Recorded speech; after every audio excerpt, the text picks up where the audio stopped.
alhamdulillah nasa mo nasira dan berjalan sama para senior. Jadi di mana nih senior sekarang ini?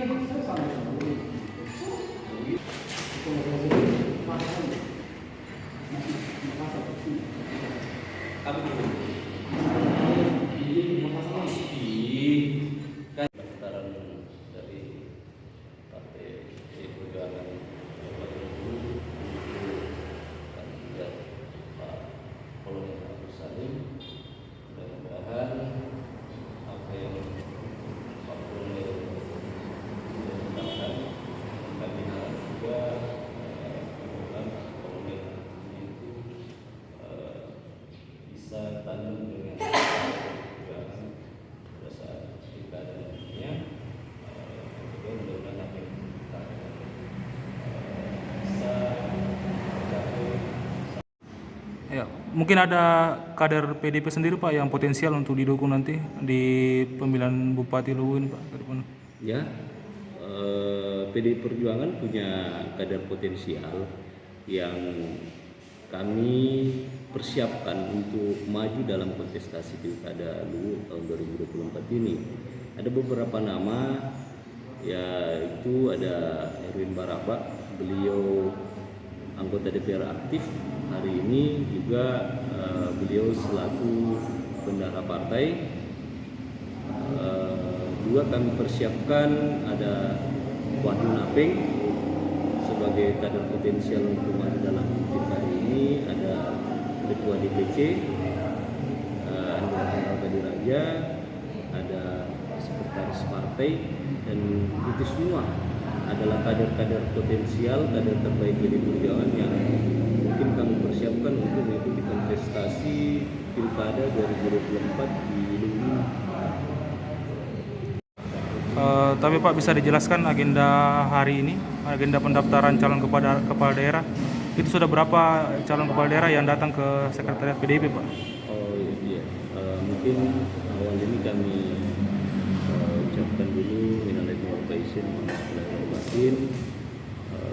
Kami langsung saja jawab bahwa per hari ini mulai dari kemarin PDI Perjuangan itu sudah membuka pendaftaran calon kepala daerah di Kabupaten Luwu ini.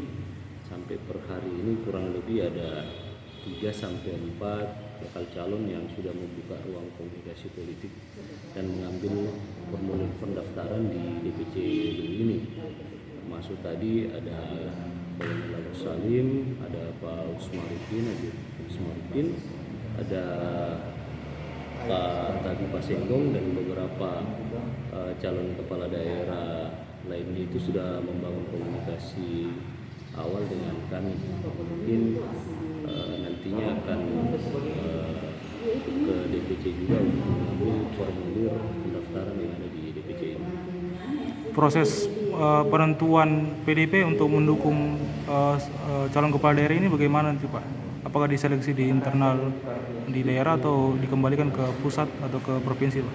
Ya, jadi mekanisme dan proses pendaftaran itu sendiri di setiap tingkatan itu ada tahapannya. Kalau di tingkat DPC ini kita melakukan penjaringan, dan setelah penjaringan nanti akan ditindaklanjuti ke DPD partai untuk lebih lanjutnya. Ada beberapa mekanisme yang harus dijalankan di DPD dan DPD partai. Seperti itu. Untuk di internal sendiri Pak, apakah ada kader potensial, kader PDIP yang bakal diusung juga nanti Pak? Ya, jadi di internal PDI Perjuangan sendiri di DPC Luwu kami punya beberapa kader potensial yang juga kami persiapkan untuk maju dalam kontestasi pilkada di Kabupaten Luwu ini. Termasuk kami sebut beberapa nama, ada bendahara DPC partai Erwin Baraba yang juga beliau masih aktif sebagai anggota DPR di Kabupaten Luwu. Yang kedua, beliau alhamdulillah di 2024 kemarin sesuai dengan hasil pleno KPU terpilih kembali untuk ketiga kalinya. Begitupun dengan beberapa kader lain dan ketua DPC, saya sendiri, ada Pak Wahyu Napeng, ada Pak Sekretaris, yang itu semua adalah kader-kader terbaik di PDI Perjuangan yang bisa kami masukkan dalam bursa Pilkada Luwu. Ya, seperti itu. Download Tribun X sekarang, menghadirkan lokal menjadi Indonesia.